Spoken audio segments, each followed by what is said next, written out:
Lucía, a waitress, is talking on the phone with her depressed writer boyfriend Lorenzo after they had a nasty argument, whereafter she walks out. Since he's been in a bad funk for a while now, she's worried, and goes home to console him. Finding an empty apartment, Lucía is frantic. She then receives a phone call from the police while finding a suicide note, and is so afraid of bad news that she hangs up, assuming the worst. They call back, but she is now so depressed she ignores the ringing phone, packs a bag, and flees. Looking for a new beginning, Lucía travels to the mysterious Balearic Islands that Lorenzo had always talked of, but had recently been very negative about. 6 years earlier, Lorenzo is having casual sex in the ocean, on a bright moonlit night, with a beautiful married woman he just met named Elena. They part ways, expecting to never see each other again. She then discovers she is pregnant with his child, and attempts to find him, but not knowing much about him, Elena doesn't. Later, as Lorenzo talks with his literary agent at a restaurant, discussing his writer's block, Lucía catches his attention as he gets up from his table to get cigarettes. She asks to speak to him and he joins her. She brazenly tells him that ever since she read his latest book, she has been following him and has fallen passionately in love with him. A smitten Lorenzo immediately engages the sexy, passionate Lucía and she moves into Lorenzo's apartment.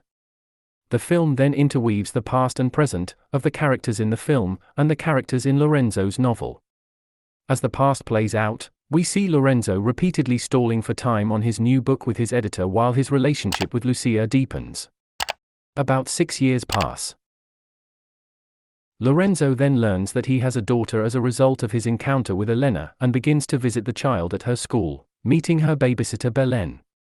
Belén tells Lorenzo her mother is a recently retired porn actress with a new hot boyfriend, and virtually seduces Lorenzo with chatter of sexual context and banter about her fantasies. Lorenzo uses these encounters and his fantasies about Belén and her mother as content for his book, and Lucía reads about it, thinking it fiction. Meanwhile, he does not disclose his fatherhood to Lucía or the child, nor even attempt to contact Elena. Belén flirts with Lorenzo and eventually invites him over to Elena's house while she babysits his daughter, Luna.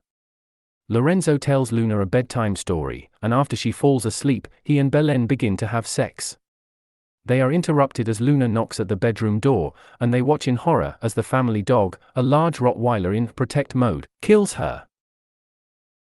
Belén is stunned into shock, and Lorenzo runs away and falls into a deep depression. Lorenzo's writing turns dark, towards depraved sex and death.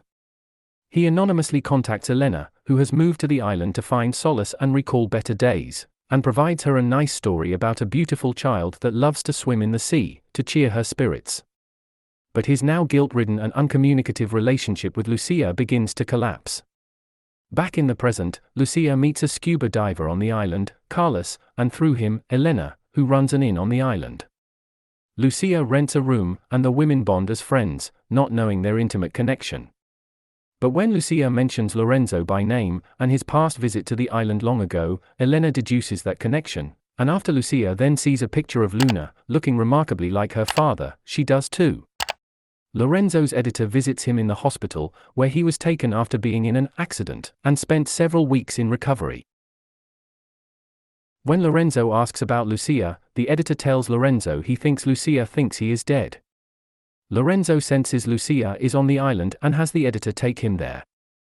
After both women discover that Lorenzo isn't dead, the three characters cope with and finally understand the entanglements of their interwoven relationships.